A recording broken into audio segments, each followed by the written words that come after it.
আর যারা দুনিয়ার পিছনে লেগে যায়, দুনিয়া দুনিয়া দুনিয়া নিয়েই যারা ব্যস্ত থাকে, আখিরাত তারা ভুলে যায়। আখিরাত তাদের থেকে দৌড় দিয়ে পালিয়ে যায়, ভেগে যায়। আর যারা দুনিয়া আখিরাত নিয়ে থাকে, তাদের পিছনে দুনিয়া দৌড়াতে থাকে, সে ব্যক্তি দুনিয়াও পেয়ে যায়, আখিরাতও পেয়ে যায়। দুনিয়ার মহব্বত সব গুনাহের মূল। আল্লাহর হাবিব এজন্যই বলেছেন, দুনিয়াতে তোমরা এমনভাবে বসবাস করো, এমনভাবে চলাফেরা করো, মউতু ক্বাবলা মাউত, দুনিয়াতে এমনভাবে চলাফেরা করো যেন তুমি একটা মৃত মানুষ, তুমি জীবিত মানুষ না। দুনিয়াতে এমনভাবে চলাফেরা করো তুমি একটা মৃত মানুষ, লাশের মতো চলাফেরা করো। লাশ যেরকম করে কথা বলতেও পারে না, চক্ষু মেলতেও পারে না, কিছু বলতে চাইলেও পারে না, মৃত্যু ব্যক্তির মতো দুনিয়াতে চলাফেরা করো। তার মানে কি? মৃত্যুর আগেই তোমাকে মরতে হবে এই দুনিয়াতে। যদি এই দুনিয়াতে তুমি মরতে পারো, মৃত্যুর আগেই যদি তোমার মৃত্যু হয়, নিজের নফসকে যদি তুমি শেষ করতে পারো, দুনিয়া তোমাকে গ্রাস করতে পারবে না। দুনিয়া তুমি লাথি দিয়ে তাড়িয়ে দেবা, আখিরাতকে তুমি জড়িয়ে ধরবা। ঠিক কিনা বলেন? এজন্য আল্লাহ রাব্বুল আলামিন বলেছেন, প্রথম হচ্ছে তাকওয়া। আমরা বললাম আল্লাহ তাকওয়া যে আপনি আমাদেরকে দান করলেন, এই তাকওয়ার ভিতরে আবার কিভাবে করে আপনি রিজিক রেখেছেন।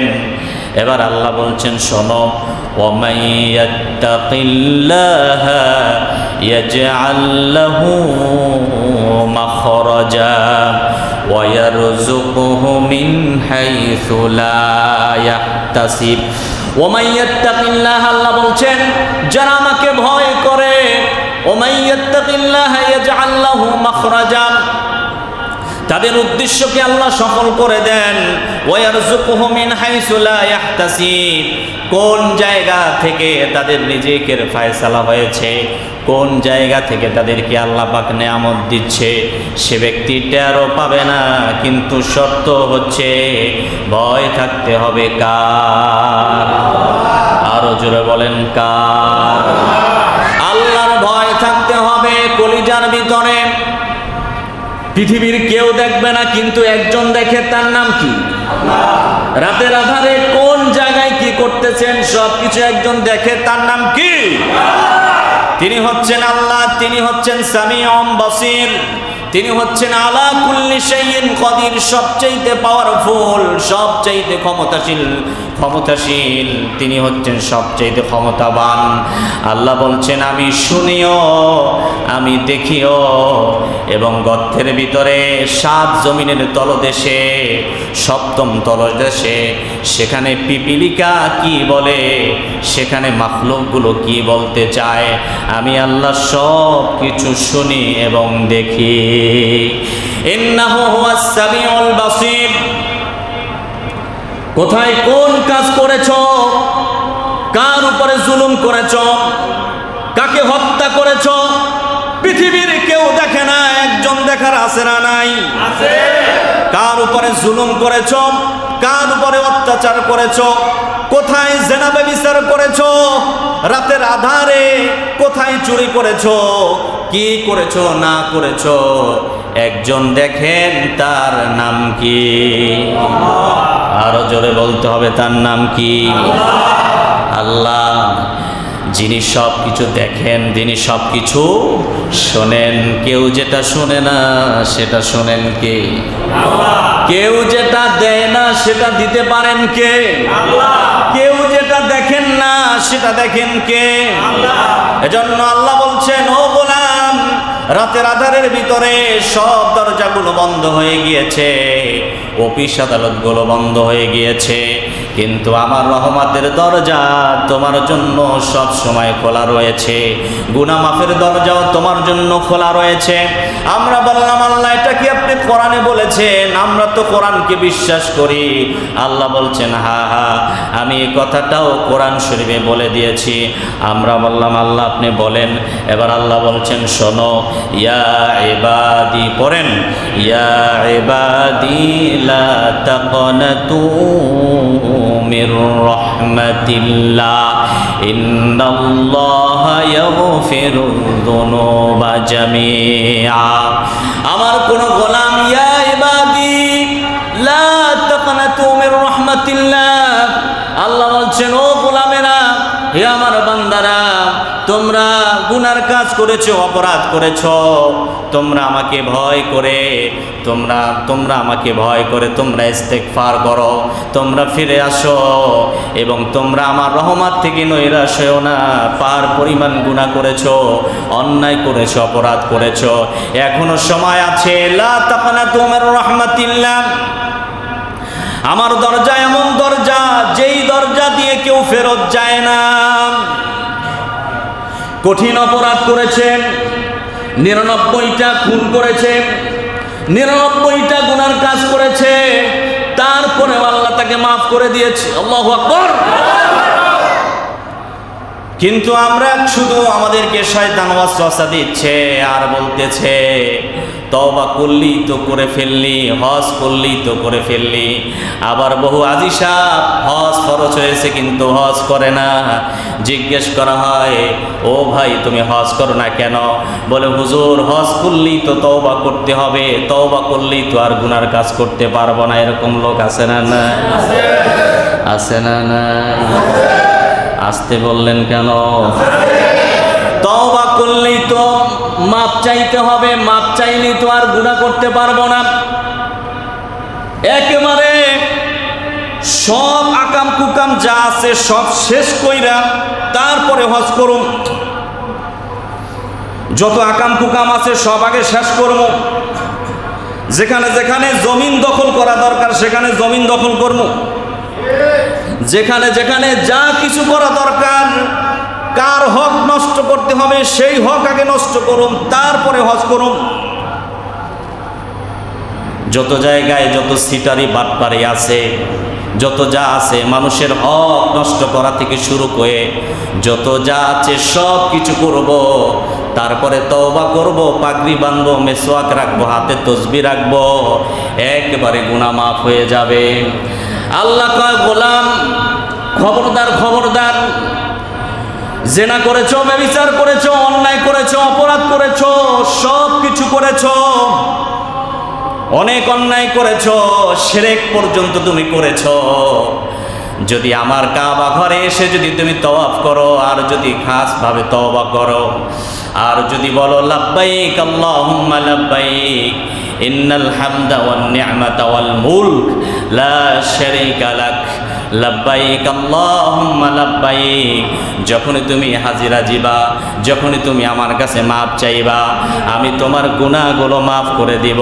কিন্তু খবরদার খবরদার, একটা গুনাহ করে যদি তুমি কাবা ঘর তওয়াফ করো আর কাবা ঘর জড়ায়া ধইরাও যদি কান্দো, আমি আল্লাহ রাব্বুল আলামিন এমন একটা গুনাহ আছে যেই গুনাহ আমি আল্লাহ মাফ করব না। কাবা ঘর ধরেও যদি কান্দো, আসওয়াদ পাথর ধরেও যদি কান্দো, আমি তোমাকে মাফ করব না, এমন একটা গুনাহ আছে।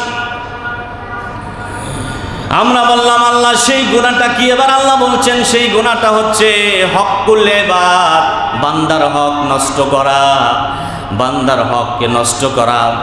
এর চাইতে গুনাহ আর কি হতে পারে? কোনো বান্দার হক যদি কেউ নষ্ট করে, আমি আল্লাহ সেই গুনাহ কাবা ঘর ধরেও তওবা করলে আমি মাফ করব না। নাউযুবিল্লাহ বলেন। কাবা ঘর ধরেও যদি তওয়াফ করে, কাবা ঘর ধরেও যদি চুমা দেয়, হজে আসওয়াতে যদি বারবার চুমু খায়, পাথরে যদি বারবার চুমু খায়, কাবা ঘর যদি জড়ায়া ধইরাও যদি কান্দে, আল্লাহ বলছেন বান্দার হক আমি কখনো মাফ করব না, কারণ এটি আমার এখতিয়ার নাই। বান্দার হক বান্দা মাফ করার এখতিয়ার থাকে। বান্দার হকের ব্যাপারে অনেক কথা আছে, কথা কোন সময় বলি, সময় তো নাই। বান্দার বহু হক আছে, 3-4টা বলে আবার এখান থেকে সরে যাব। বান্দার হকের ব্যাপারে 3-4টা কথা আমি বলি। যেমন করে কোনো মানুষের আপনি সমালোচনা করলেন কিন্তু তার ভিতরে এটা নাই, মিথ্যা অপবাদ দিলেন কারো নামে, মিথ্যা অপবাদ দিয়েছেন, কারণ নামে জঘন্যতম মিথ্যা অপবাদ দিয়েছেন। এই মিথ্যা অপবাদ যে যার নামে আপনি দিয়েছেন, সে যদি সঠিক হয় আর আপনি যদি মিথ্যা অপবাদ দেন, কিয়ামত পর্যন্ত কাবা ঘর ধরে ধরে যদি আপনি কাঁদেন, ও আল্লাহ আপনি আমাকে মাফ করেন, ও আল্লাহ আপনি আমাকে মাফ করেন, ও আল্লাহ আপনি আমাকে মাফ করেন, ও আল্লাহ আপনি আমাকে মাফ করেন।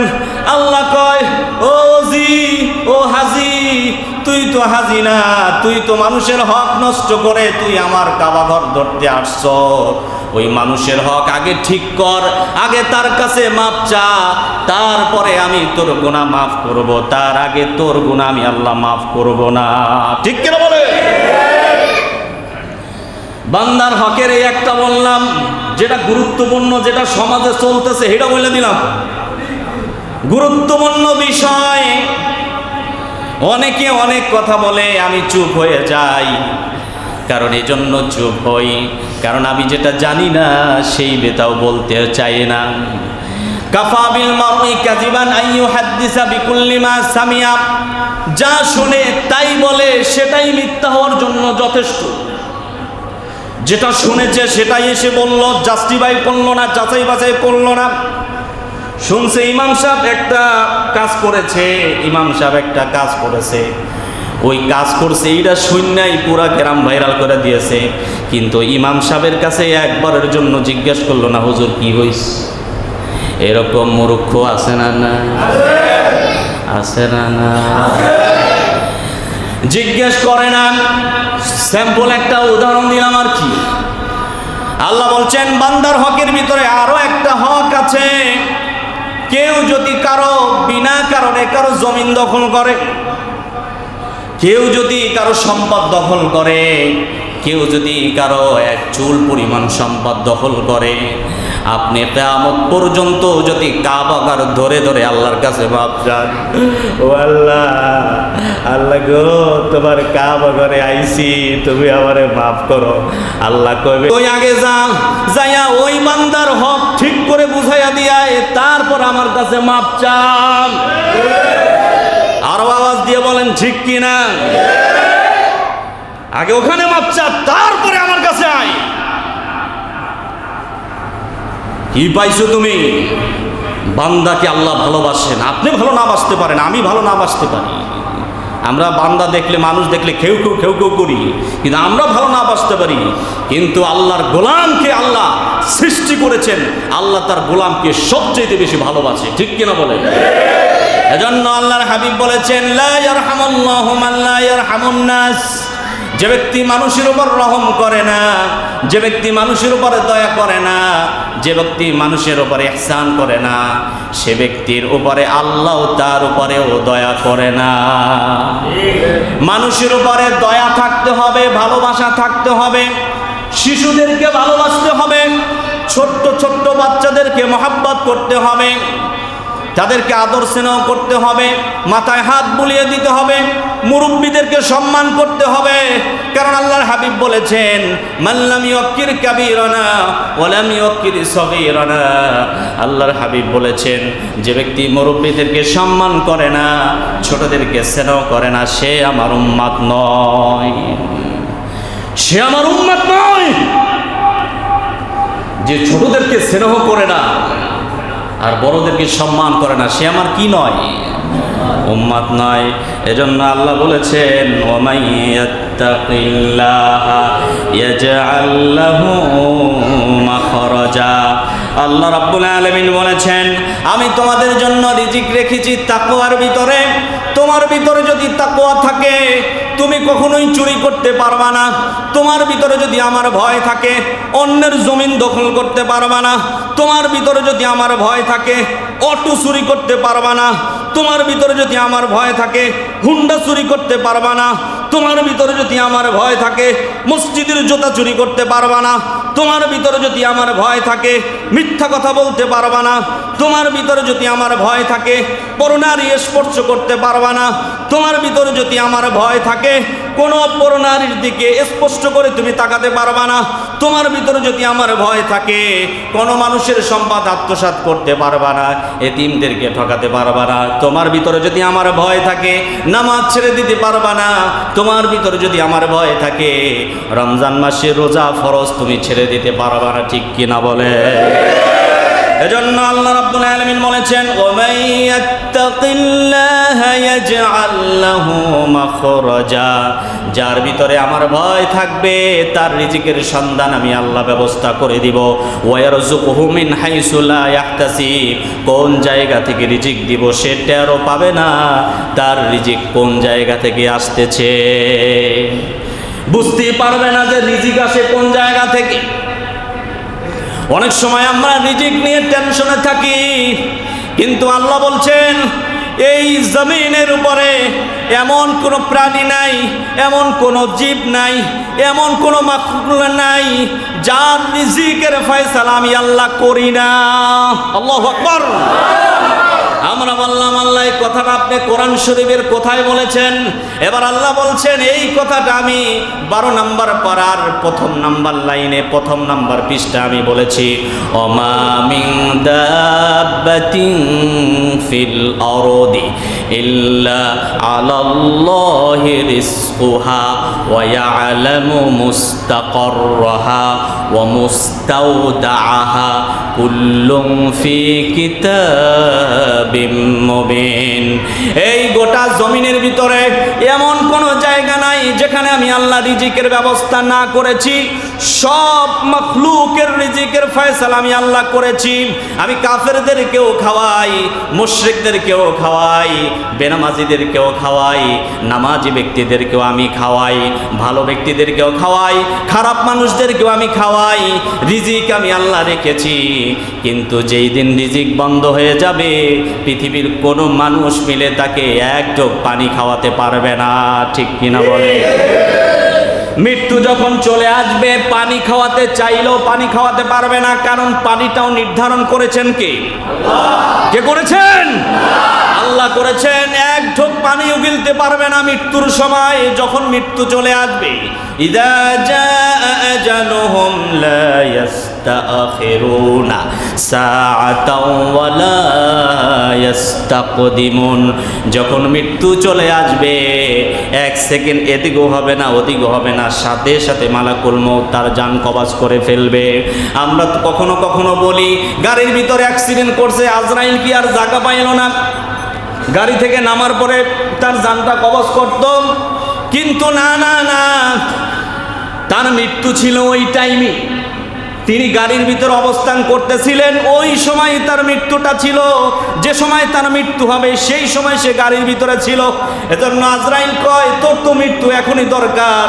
এজন্য এমন একটা ধাক্কা দিছে, ওই যাইয়া টপ কইরা তারপরে গাছের লাগে বাড়ি খাইয়া ঠুস।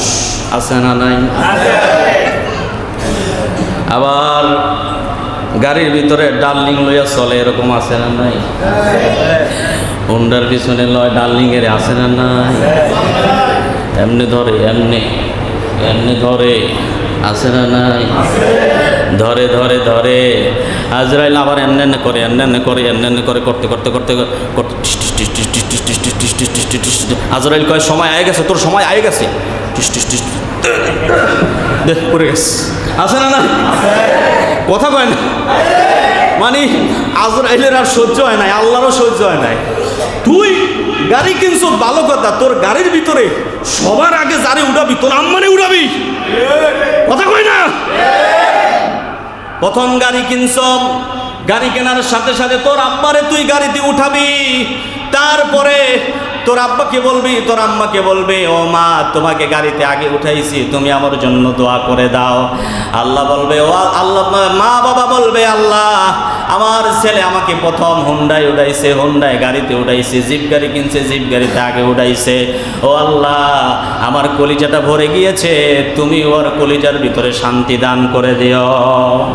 মা বাবার দোয়া কবুল হওয়ার সম্ভাবনা আছে না নাই? পৃথিবীর সব হুজুরেরা মিলেও দোয়া করবে, আর শুধু মা বলবে, দোয়া কারটা কবুল হবে? আগে কারটা কবুল হবে?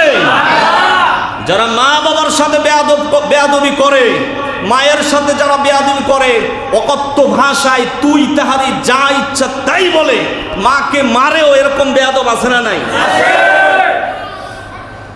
কানকন্দি ফাইটে দিতেছে। মা বাবার সাথে বেয়াদবি করে। পৃথিবীতে মনে রাখবেন, দুইটি জায়গায় আল্লাহ কখনো বরদাস্ত করেন না। দুটি বেয়াদবি আল্লাহ কখনো বরদাস্ত করেন না, এটার অ্যাকশন আল্লাহ নিজেই নেন। এক নম্বর হচ্ছে নবীদের দরজা। নবীর সাথে যদি কেউ বেয়াদবি করে, আল্লাহ পাক ওর শাস্তি পৃথিবীতেই দিয়ে দেয়। আখিরাতে তো আসি, দুনিয়াতেও আল্লাহ ওকে লাঞ্ছিত করবে, অপমানিত করবে। আর দুই নম্বর হচ্ছে মা বাবার দরজা। মা বাবার সাথে যদি কেউ বেয়াদবি করে, দুনিয়াতেও আল্লাহকে লাঞ্ছিত করবে, অভাব দিয়ে রাখবে, অশান্তি দিয়ে রাখবে, শরীর স্বাস্থ্য ভালো রাখবে না। দুনিয়াতেই আল্লাহকে অশান্তি দিবে, আখিরাতে তো শাস্তি রয়েই গেছে। কে বলেছেন? কে বলেছেন? আল্লাহ বলেছেন ওয়াকফিদ লাহুমা জানাহাজ যুল্লি মিনার রাহমা। যদিও আমার এটা আলোচনা না, ওয়াকফিদ লাহুমা জানাহাজ যুল্লি মিনার রাহমা। আল্লাহ বলছেন পিতামাতার জন্য পাখি যেরকম করে ডানা বিছিয়ে দেয়, পিতামাতার জন্য তুমি তোমার ডানাগুলো বিছিয়ে দাও। তার মানে কি আপনার কি ডানা আছে? তার মানে হচ্ছে জানাহাজ যুল্লি মিনার রাহমা। আপনার যত দয়া আছে, যত ভালোবাসা আছে, সব কিছু পিতামাতার জন্য দিয়ে দাও। দেওয়ার পরে তুমি কি করবা? শোনো শোনো, শুধু দিলেই হবে না, দেওয়ার পরে পিতামাতার জন্য দোয়া করবে। ওকুর রব্বির হামহুমা, পড়েন ওকুর রব্বির হামহুমা কামা রব্বায়ানি সগীরা। এই দোয়া শিক্ষা দিয়েছেন কে? এই দোয়া পড়তে বলেছেন কে? এজন্য আল্লাহ বলেছেন রিজিক তোমাকে আমি আল্লাহ যা দিয়েছি এটার প্রতি তুমি সন্তুষ্ট থাকো। তুমি একজনের 2টা বাড়ি হয়েছে সেটার দিকে তাকিও না, একজনের 3টা বাড়ি হয়েছে, লক্ষ লক্ষ টাকা ব্যাংকে আছে সেটার দিকে তুমি তাকিও না। আমি তোমাকে যে নিয়ামত দিয়েছি সেই নিয়ামতের উপর তুমি সন্তুষ্ট থাকো। সেটার উপরে যখন তুমি সন্তুষ্ট থাকবে, তখন তোমার ভিতরে কোনো খায়েশ আসবে না, তোমার ভিতরে কোনো হিংসার লোভ পাবে না, তোমার ভিতরে কোনো অহংকার আসবে না। এজন্য আল্লাহ রাব্বুল আলামিনের হাবিব বলেছেন, এই পৃথিবীতে ধনী আমরা অনেককেই মনে করি, অনেক মানুষকে আমরা ধনী মনে করি। যার 2টা বাড়ি আছে সে ধনী, যার 3টা বাড়ি আছে সে ধনী, যার 4টা বাড়ি আছে সে ধনী, যার 6টা গাড়ি আছে সে ধনী, যার অনেক বিঘা জমি আছে সে ধনী, যার লক্ষ লক্ষ টাকা ব্যাংকে আছে, প্রতি বছর কোরবানি দিচ্ছে 2টা 3টা করে, 5টা করে গরু জবাই দিচ্ছে, 50টাও পর্যন্ত গরু জবাই দিচ্ছে। আমরা মনে করি সেই ব্যক্তি হচ্ছে ধনী, কিন্তু আল্লাহর হাবিব বলেন না না না, সে ধনী না। ধনী হচ্ছে ওই ব্যক্তি খয়রুল গিনা গিনান নাফস। ধনী হচ্ছে সেই ব্যক্তি যার আত্মা ধনী, যার রুহু ধনী, যার রুহুটা পরিষ্কার আছে, যার মনটা ভালো, যার কলিজাটা ভালো। কথা বলেন না কেন? ধনী হচ্ছে সেই ব্যক্তি যার মন ভালো, মন মানসিকতা ভালো। এরকম লোক সমাজে আছে না নাই?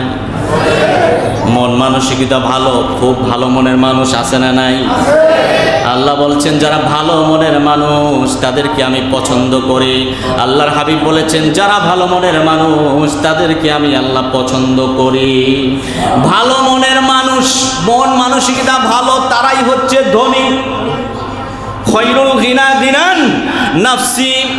প্রকৃত ধনী হচ্ছে ওই ব্যক্তি যার আত্মা ধনী, যার রুহটা ধনী, যার রুহের ভিতরে আল্লাহর ভয় আছে, যার রুহটা ভালো, যার মনটা ভালো। কিপটা না, কিছু লোক আছে কিপটা, আছে না নাই? হয় না খাইতে না খাইতে সব পোলাপাইনের জন্য রাইখা যায়, সব 1টা টাকা খরচ করতে চায় না, এরকম আছে না নাই? আরে তুমি তো বোকা, সব কিছু রেখে যাচ্ছ। তোমার ওই টাকা দিয়ে তোমার ছেলে, তোমার নাতি নাতকুর বিড়ি খাইবে, কথা বলেন না কেন? তোমার সম্পদ দিয়ে তোমার নাতি বিড়ি খাইবে, মদ খাইবে, ইয়াবা খাইবে, তোমার নাতি হাবিজাবি খাইবে, কত হাবিজাবি কাজ করবে। বলতে পারেন হুজুর আপনি জানেন কেমনে? আরে বর্তমানে দেখতেছি মা বাবা লক্ষ লক্ষ কোটি কোটি টাকার সম্পদ রেখে গিয়েছে, একদিনের জন্য বাবার জন্য দোয়া করে না, আছে না নাই? একদিনের জন্য দোয়া করে না, নামাজও পড়ে না, বেনামাজি সন্তান বেনামাজি নাতি, আছে না নাই? তার জন্য কি রেখে যাচ্ছ? রুহকে দাও। এই রুহ একদিন বলবে, আল্লাহ তুমি কোন কোন পচা কোন খবিসের ভিতরে আমার রুহটা দিয়েছিলা, কিপটা মানুষের ভিতরে রুহটা দিছিলা, আর তুমি লোক পাইলা না। এত খবিস, নিজে কোনো সময় কিছু খায় না, কেউ রে খাওয়ায়ও না, আছে না? না আছে। এজন্য আল্লাহর হাবিব বলেছেন, খয়রুল গিনা গিনান নাফস, প্রকৃত ধনী হচ্ছে ওই ব্যক্তি যার আত্মা ধনী, যার আত্মাটা ধনী, যার আত্মা ভালো। করতেন প্রায় সময় বলতেন, হে আল্লাহ তুমি আমাকে মিসকিন হিসাবে কবুল করো, মিসকিনের দলে রাখো, কিয়ামতের দিন মিসকিনের সাথে তুমি আমাকে হাসর করিও, আর মিসকিন অবস্থায় তুমি আমাকে মৃত্যু দিও। কত চমৎকার দোয়া! মিসকিন মানে কি? মিসকিন মানে হচ্ছে অসহায়। রাসূল সাল্লাল্লাহু আলাইহি সাল্লাম যদি চাইতেন গোটা দুনিয়া তার জন্য সব কিছু আল্লাহ দিয়ে দিতে পারতেন। আল্লাহর হাবিব যদি চাইতেন পাহাড়কে স্বর্ণ করে দিতে, পাহাড় স্বর্ণ করার ক্ষমতা আল্লাহর আছে না নাই? সব কিছু করতে পারতেন, কিন্তু আল্লাহর হাবিব এটাই বোঝাতে চেয়েছেন, যাদের বেশি টাকা পয়সা, টেনশন বেশি না কম? বেশি না কম? হিসাব আছে না নাই? যাকাতের হিসাব আছে না নাই? বহুত মৌলবী সাহেব, বহুত মাস্টার সাহেব, বহুত ওজি সাহেব সব সেদিন ধরা খাইয়া যাইবে, যাকাত দেয় নাই, আছে না নাই? 50 লক্ষ টাকা ব্যাংকে, 1 টাকাও যাকাত দেয় না, 2-1টা লুঙ্গি শাড়ি কিনে দেয়, এরকম পোড়া কপাইল্লা আছে না? যাকাতের টাকা বের হয় না, আছে না? আল্লাহ রাব্বুল আলামিন বলছেন, আমি মিসকিনকে পছন্দ করি।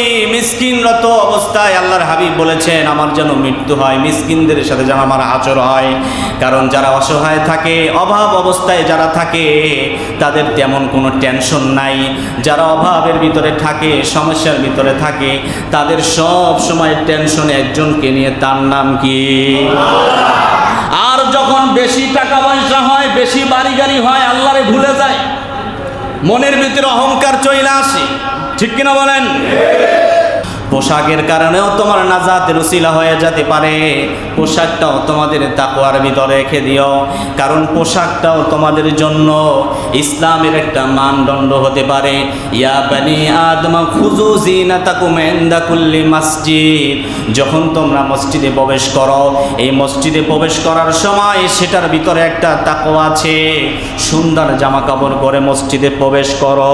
কি জামা?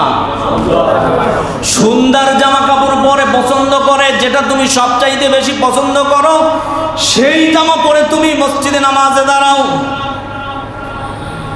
গতকালকেও আমার একটা জামা আমি পরেছি, আবার তার আগে একটা জামা পরেছি, মাত্র 2 দিন পরেছি।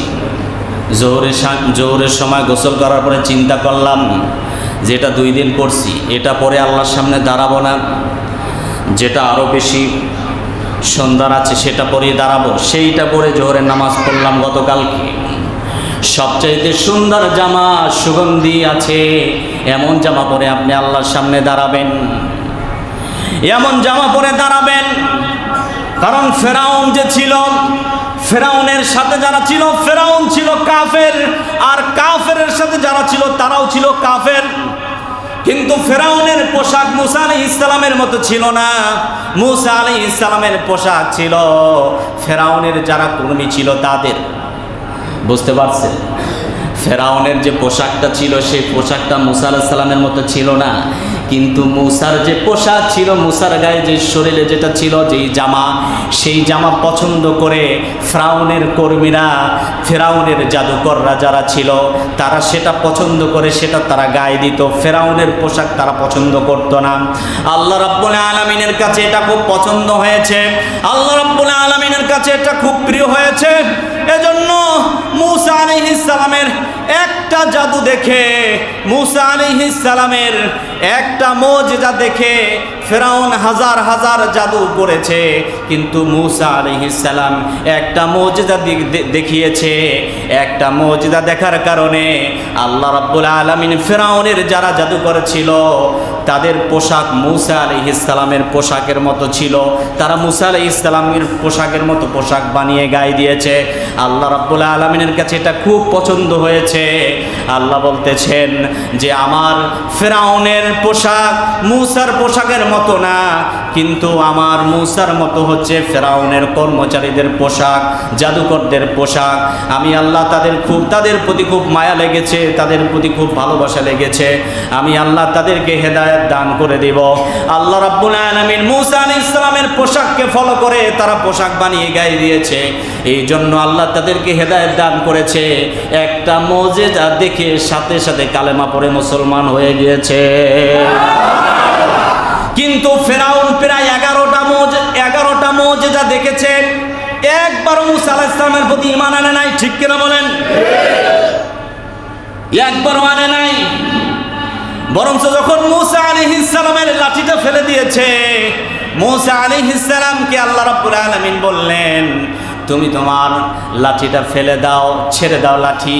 লাঠি যখন ছেড়ে দিয়েছে বিশাল বড় অজগর সাপ হয়ে গিয়েছে, বিশাল বড় সাপ। ওয়ালা তাখাফ সানুঈদুহা সিরাতাহাল উলা। আল্লাহ 16 নম্বর পারার 12 নম্বর পৃষ্ঠার মাঝখানের লাইনে আল্লাহ বলছে ওয়ালা তাখাফ সানুঈদুহা সিরাতাহাল উলা। ও মুসা তুমি ভয় পেও না, ভয় পেও না। এটা অজগর সাপ হয়েছে, লাঠির গোড়া দিয়ে ধরো আবার লাঠি হয়ে যাবে, সাপের ল্যাঞ্জা ধরো লাঠি হয়ে যাবে। আল্লাহু আকবার। মুসা আলাইহিস সালামকে বললেন ভয় পেও না, অজগর সাপ হয়েছে, বিশাল বড় অজগর সাপ। সাপ এমন সাপ আল্লাহ দিছে, ফেরাউনের হাজার হাজার সাপ সব গিলে খেয়ে ফেলেছে, সব খাওয়া শেষ হয়েছে। এখন অজগর সাপ ফেরাউনেরও খাইবে। ফেরাউনকে আল্লাহ একটু পরে আমি দেখতেছি, বিষয়টা দেখতেছি, এরকম যে হইবে বুঝতে পারি নাই। ভাই মুসা ভাই তুই একটু থামা, অবস্থা তো ভয়াবহ, আমার তো সব শেষ করে ফেলেছে, আমারও খাইবে। মুসা আলাইহিস সালামের এরকম অসংখ্য মুজিজা দেখেছে, প্রায় 11 থেকে 12টা মুজিজা দেখার পরেও ফেরাউন ঈমান আনে নাই। আর আল্লাহ রাব্বুল আলামিনের পছন্দ হয়েছে, মুসা আলাইহিস সালামের পোশাককে অনুসরণ করেছে ফেরাউনের জাদুকররা। আল্লাহ ওই সমস্ত জাদুকরদেরকে, কাফেরদেরকে আল্লাহ পাক হেদায়েত দান করে দিয়েছে। যখনই তারা ঈমান এনেছেন, ফেরাউন বলতেছে তোমাদেরকে আমি জবাই করব, হত্যা করব, তোমাদেরকে আমি শুলে চড়াবো, শুটকি বানায়া রাখবো, গাছের লগে টানায়া রাখবো। জাদুকর যারা ছিল, যারা ঈমান এনেছে, তারা বলল ও ফেরাউন আমাদেরকে সব কিছু শেষ করে ফেলতে পারো, আমরা স্ত্রীর মায়া করি না, ছেলের মায়া করি না, সন্তানের মায়া করি না, জায়গা সম্পত্তির ধন সম্পদের মায়া করি না, কারণ আমরা আল্লাহকে চিনে ফেলেছি। আমাদেরকে তোমরা মেরে ফেললে আমরা তো সেই রবের কাছে চলে যাব। আর আসতে বলেন আল্লাহু আকবার।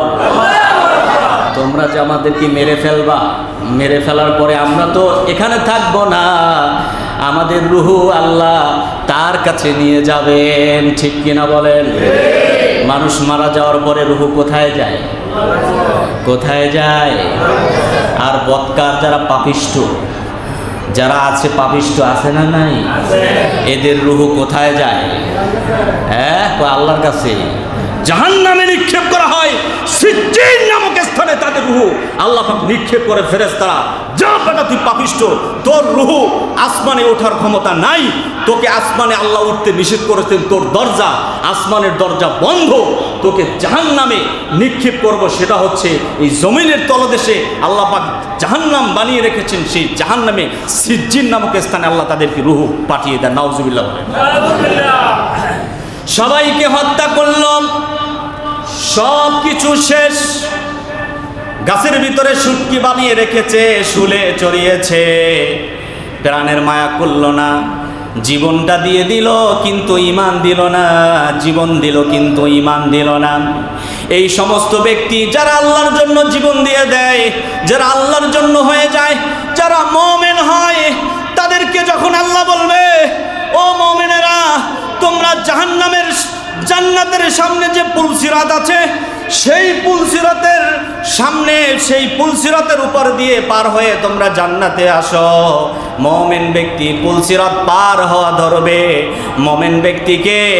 মুমিন ব্যক্তিকে জাহান্নাম বলবে জুজিয়া জুজিয়া মুমিনু ফাইন্না নূরাকা আতফা জুজিয়া মুমিন, এ মুমিন তুমি তাড়াতাড়ি সরে যাও, তোমার ফাইন্না নূরাকা আতফা নারি, তোমার নূরের তাজাল্লিতে, তোমার ঈমানের পাওয়ারের কারণে আমি জাহান্নাম টিকতে পারতেছি না, তোমার নূরের কারণে আমি জাহান্নাম টিকতে পারতেছি না, আমার জাহান্নাম সব আগুন নিভে যাবে, তুমি তাড়াতাড়ি পার হয়ে যাও, আল্লাহর জান্নাতে চলে যাও।